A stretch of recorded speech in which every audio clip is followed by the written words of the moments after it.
Un lac en plein cœur de la ville de Douala. Les ouvriers et automobilistes de cette zone industrielle non loin de l'usine Dangote sont pris au piège. Difficile est la traversée et le fait dure depuis le week-end dernier. Un doigt accusateur est pointé sur une société d'entretien routier.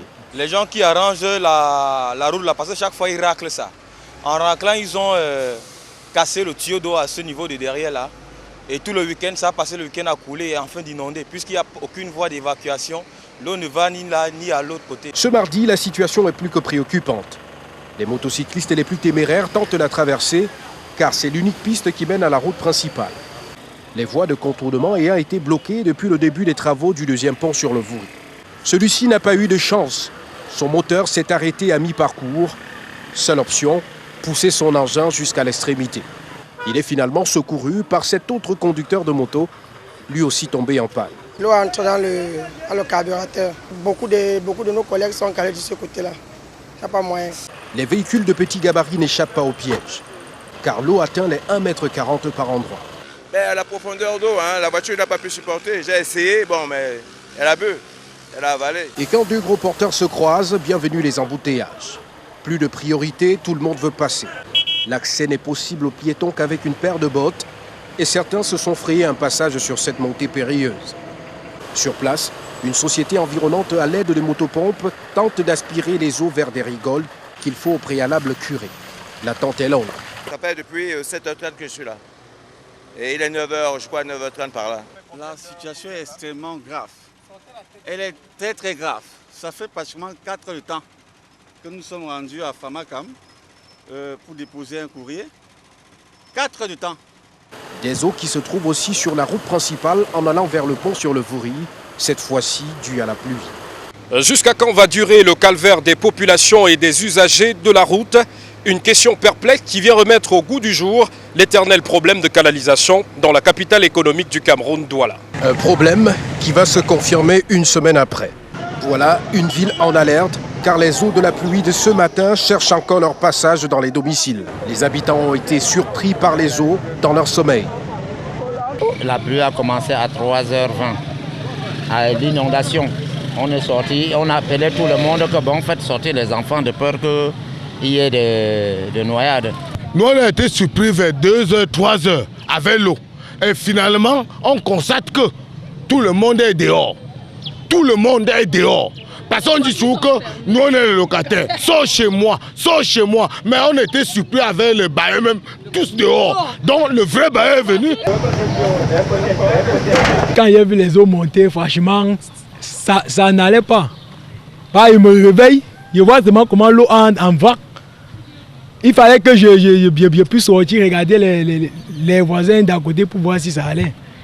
Partout on criait au secours, on était obligé de sortir. Les voitures sont noyées, les boutiques également, et les habitants restés coincés dans leur maison. Comme cette famille au loin, réfugiée au plafond, et cette autre qui a trouvé refuge sur le toit. Les sapeurs-pompiers viennent de sortir ces enfants des eaux. Ils sont sur le terrain depuis le début des inondations.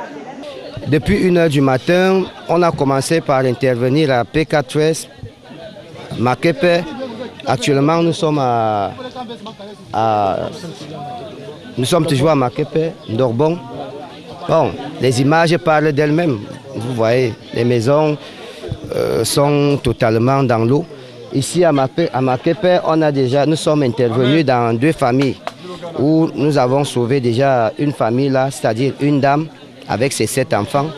Et là, c'était encore une dame avec 4 enfants. Les volontaires du quartier ont également sauvé des vies grâce à ce réfrigérateur.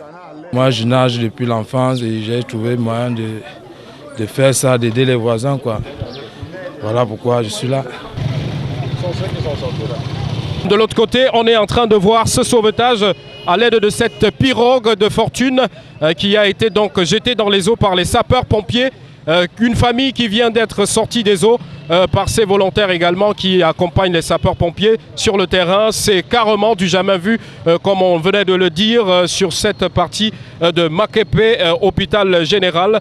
L'inondation a envahi la chaussée.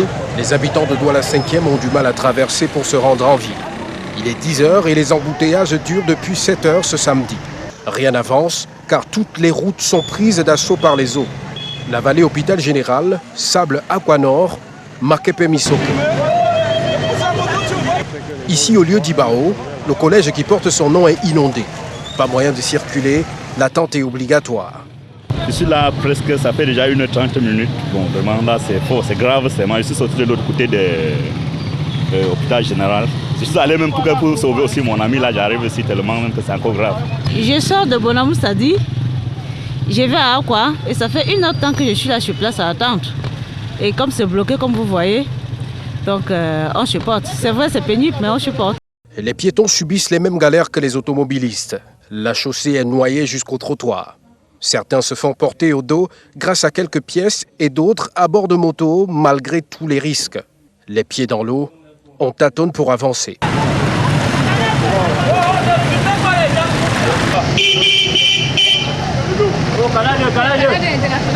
Ici, à la vallée Hôpital Général, le courant qui traverse la chaussée est fort. Au moindre faux pas, c'est le pire.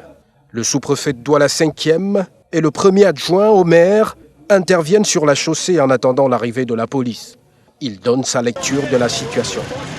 La première explication peut être liée au réchauffement climatique dont on parle et qui est mondial et dont on parle de plus en plus ces dernières années. Ceci étant dit, je pense que ce que nous vivons, la situation est vraiment grave sur l'ensemble de l'arrondissement. J'ai fait le tour depuis le petit matin et la situation est vraiment préoccupante. Les populations pensent que le problème vient des différents drains de la ville de Douala. Ce que vous constatez chez Abao, c'est la même chose que vous verrez à Kayabassi, à Saint-Thomas, à la vallée de l'hôpital général.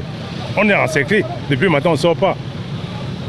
Parce que je me dis, lorsqu'ils ont constaté par exemple à Saint-Thomas que c'était bas, bon, ailleurs ils devaient concevoir les routes en faisant un peu, en élevant ça, pour éviter ces inondations. C'est ce que je pense. Parce que vraiment, il faut que nos ingénieurs essaient de réfléchir mieux.